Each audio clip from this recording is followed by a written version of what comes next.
Hey there, everybody. It's Captain John Tarr with Tail Hunter Outdoor Adventures and part of Daytona Beach Bass Pro Shops Pro Staff. And today I want to talk to you about Cabela's commercial grade Carnivore electric meat grinder. I have been using a friend of mine's limb meat grinder for the last year while we were processing deer and hogs. And during the big fall hunting sale, I decided to go ahead and pick this up so I'd have one here at my house.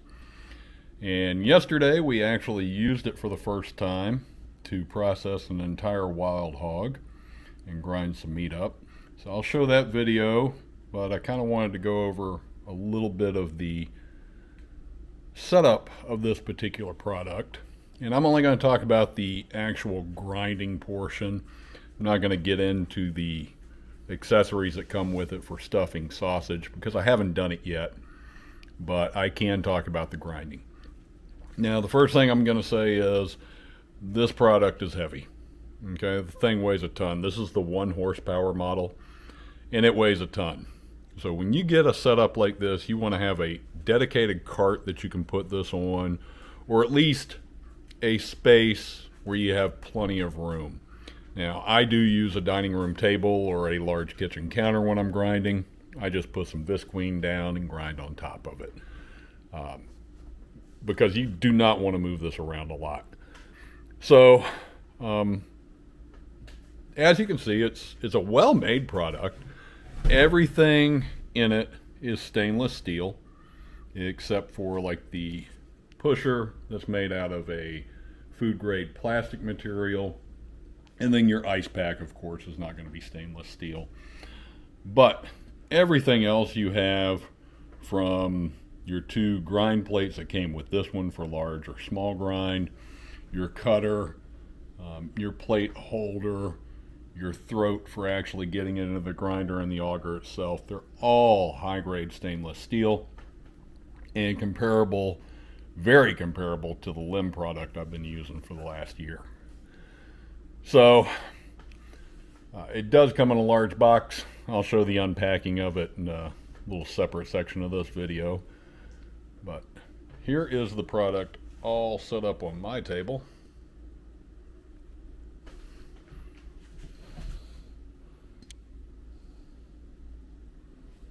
And I'm going to go step by step on how we set this up and a couple of pointers for you. Alright, so the first thing we're going to do, we're going to put our throat in here. You can see there's a little notch here. Just inserts into the grinder. And then take your handle, screw it in. It is that simple.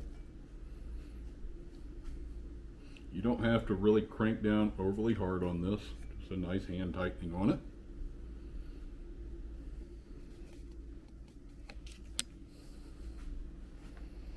Next thing we're going to do is insert our auger, and you'll notice the gears on it.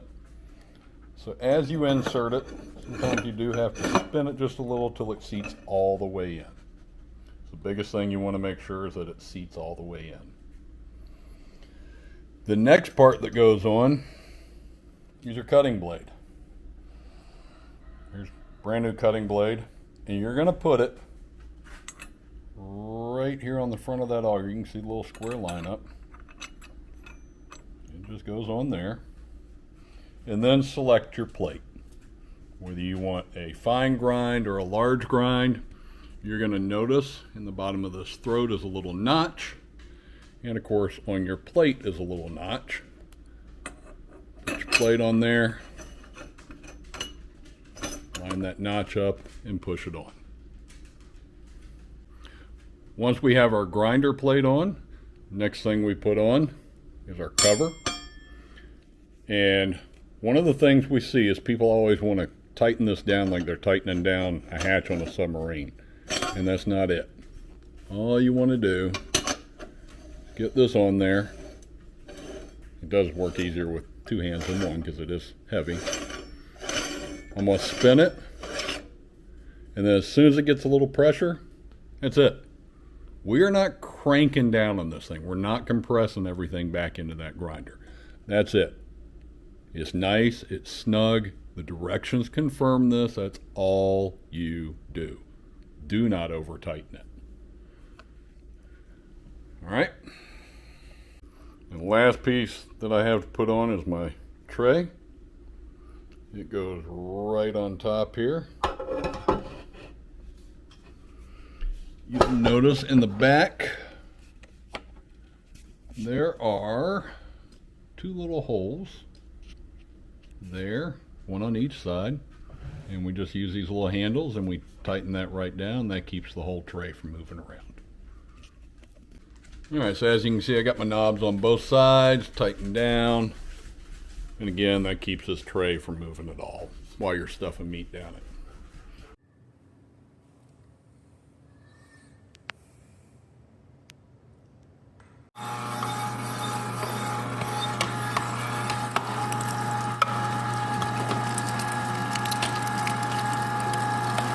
We're going to start with a larger blade, and then we'll double grind it into the smaller one.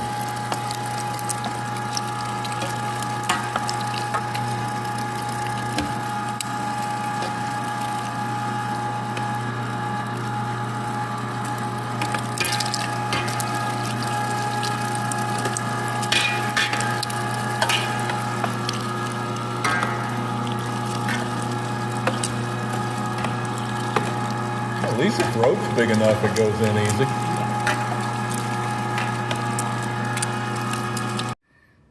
Alright, so I think it took less than 5 minutes to grind all that.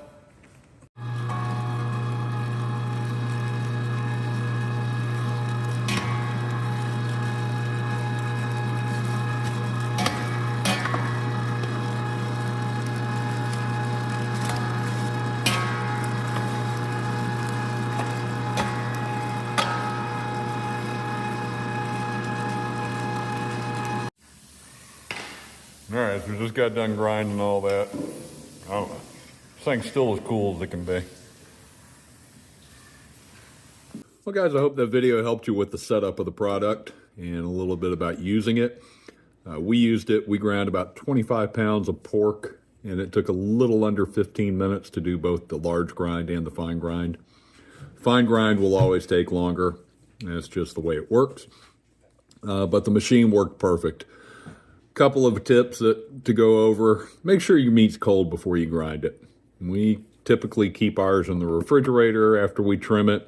Get it nice and cold. That's going to keep that meat from getting heated up and getting kind of gummy as it goes into the grinder. The chill pack will help with that.